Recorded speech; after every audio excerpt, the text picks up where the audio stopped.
Hello students, नमस्ते, अस्सलाम वालेकुम। ये है आपका अपना चैनल जहां आपको बेहतरीन अच्छी से अच्छी नॉलेज दी जाएगी। कॉपी पेन लेकर बैठ जाइए। चलिए स्टार्ट करते हैं। आज की टॉपिक है आपकी वर्णमाला। वर्णमाला के बारे में आज हम जानेंगे कि वर्णमाला होते क्या हैं, वर्णमाला कितने प्रकार के होते हैं, वर्णमाला कितने होंगे, वर्णमाला की परिभाषा जानेंगे। ये सारी चीज़ें आपको पता हो चलेंगी। आज वर्णमाला कितने होते हैं, पहले हम जानेंगे वर्णमाला कितने होते हैं। वर्णमाला हमारे 52 होते हैं, लेकिन अगर वर्तमान में पूछे जाएं तो वर्णमाला एक और जुड़ गए हैं, विशिष्ट, जिसको हम कहते हैं विशिष्ट व्यंजन। विशिष्ट व्यंजन, एक व्यंजन और जुड़ गया है जिसको हम विशिष्ट व्यंजन कहते हैं। एक हमारा विशिष्ट व्यंजन जुड़ गया है। टोटल मिला के हमारे 53 हो गए। मान लेते हैं वर्णमाला किसे कहते हैं।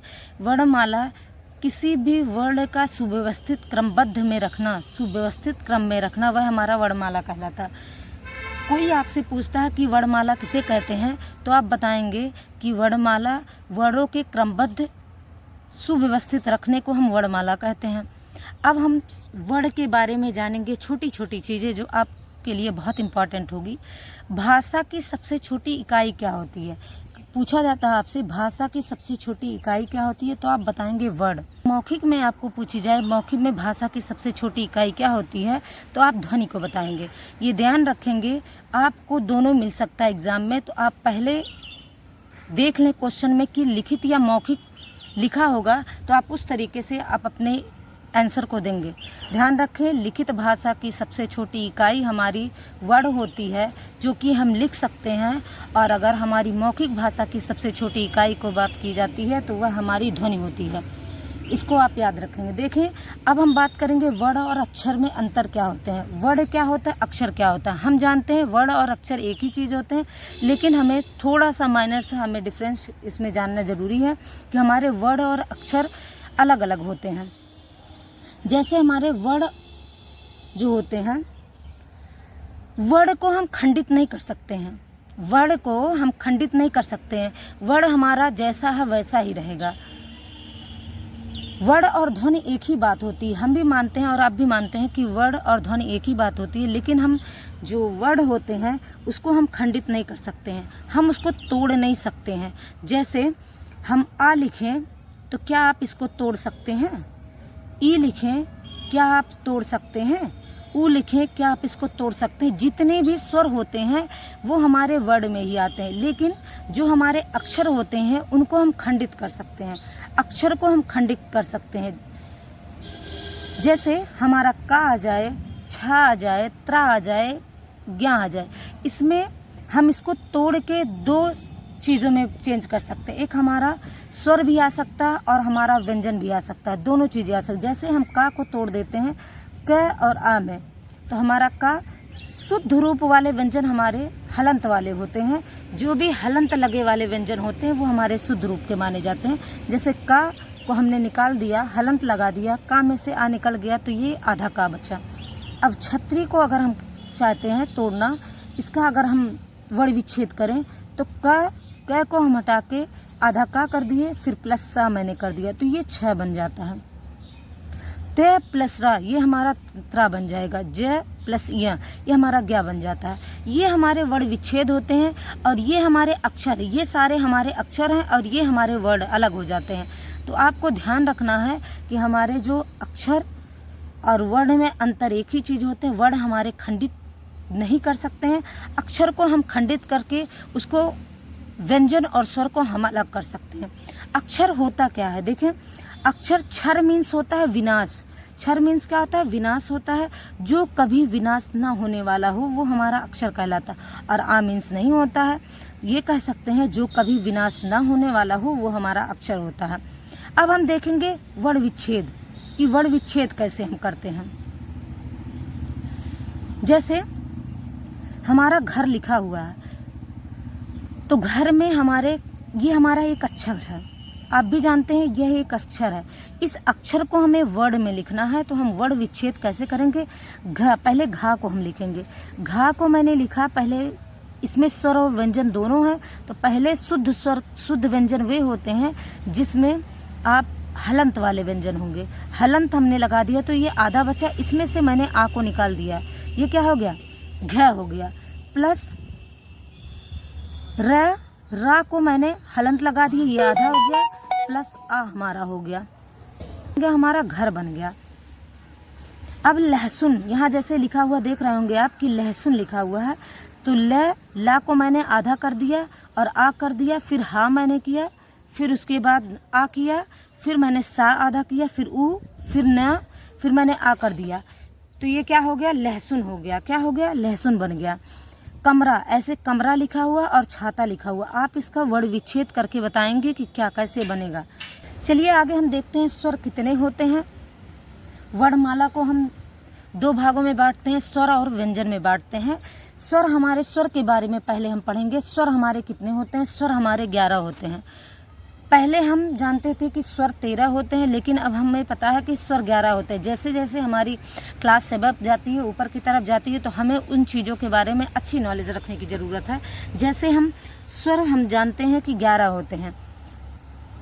अगर आपको पूछा जाए कि स्वर लिखित रूप से कितने होते हैं, तब आप बता सकते हैं लिखित रूप से स्वर आपके 13 होते हैं।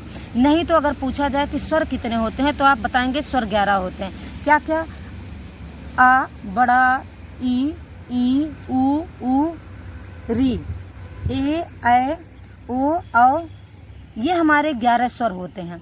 अंगा और हा हमारे अयोगवाह में आते हैं। अंगा और हा किस में आते हैं, अयोगवाह में आते हैं। स्वर किसे कहते हैं, स्वर को हम कह सकते हैं, स्वर को हम एक और नाम देते हैं अच। क्या कहते हैं, हम अच भी कहते हैं। स्वर की परिभाषा होती है, ये स्वतंत्र रूप से बोले जाते हैं। क्या होते हैं, ये हमारे, चलो नीचे लिख देते हैं जो आपको दिखाई नहीं दे रहा है। स्वर ये स्वतंत्र रूप होते हैं। क्या होते हैं, ये स्वतंत्र रूप होते हैं। ये किसी की सहायता से नहीं बोले जाते। हम कह सकते हैं ये किसी की सहायता से नहीं बोले जाते हैं।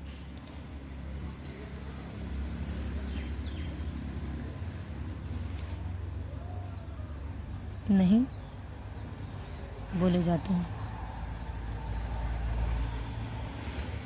ये अपना खुद का पूर्ण रूप होता है। ये हम कह सकते हैं ये खुद का अपना पूर्ण रूप होता है। जैसे व्यंजन हमारे स्वर की सहायता से बोले जाते हैं, लेकिन हमारा जो स्वर है वो किसी की सहायता से नहीं बोला जाता, स्वतंत्र होते हैं। चलिए अब हम देखते हैं स्वरों के प्रकार।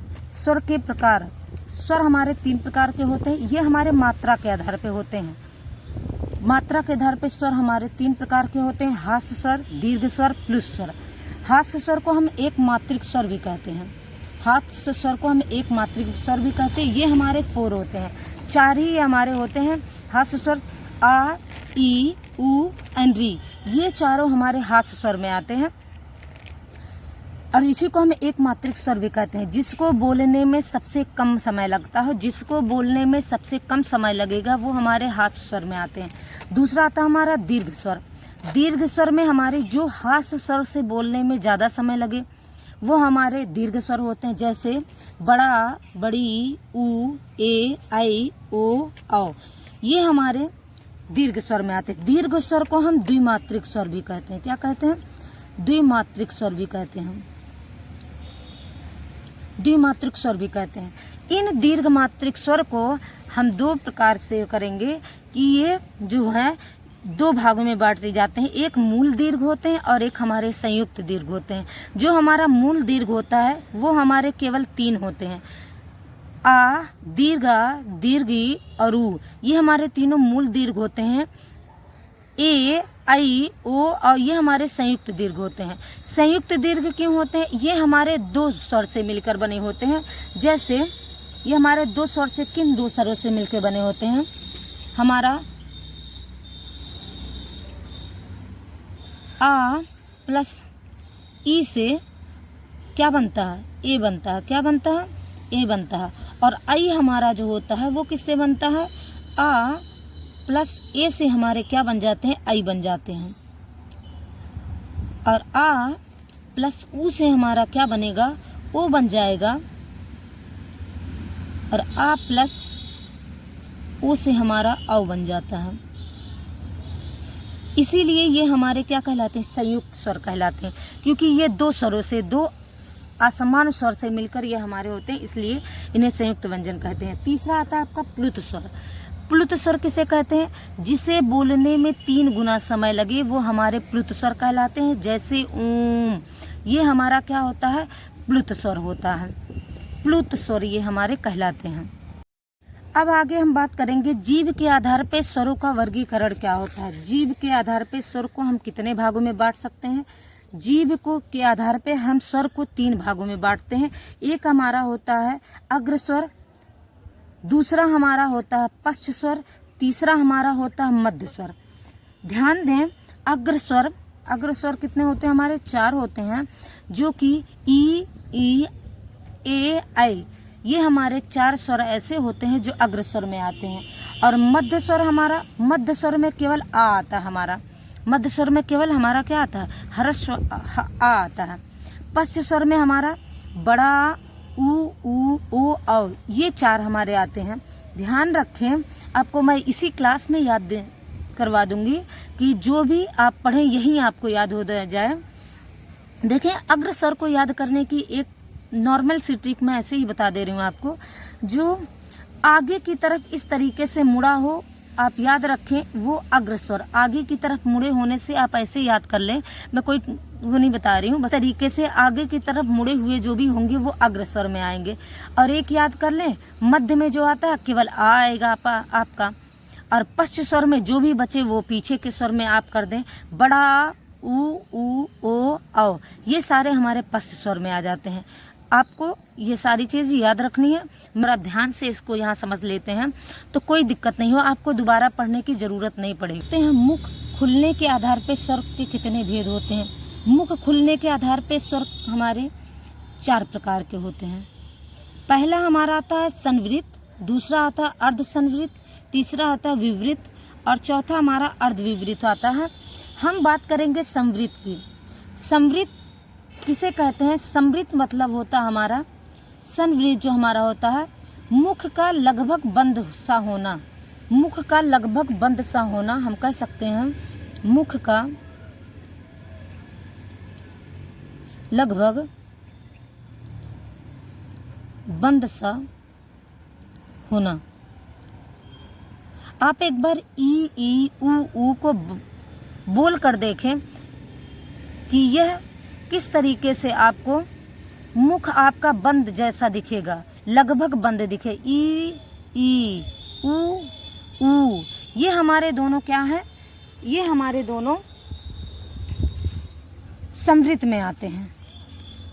संवृत मतलब मुख का लगभग बंद होना, मुख का लगभग बंद सा होना, ये हमारे किस में आते हैं, हमारे संवृत में आती हैं। लेकिन जो हमारा अर्ध संवृत होता है, अर्ध संवृत में आप ध्यान रखेंगे, अर्ध संवृत में आधा बंद होता है। अर्ध संवृत में क्या होता है, आधा बंद होता है, आधा बंद होना।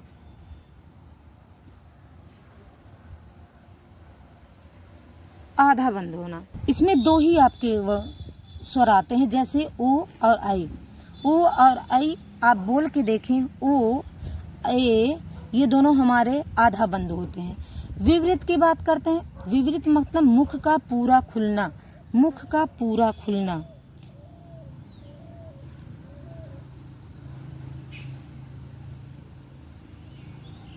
मुख का पूरा खुलना ये हमारा विवृत में आता है।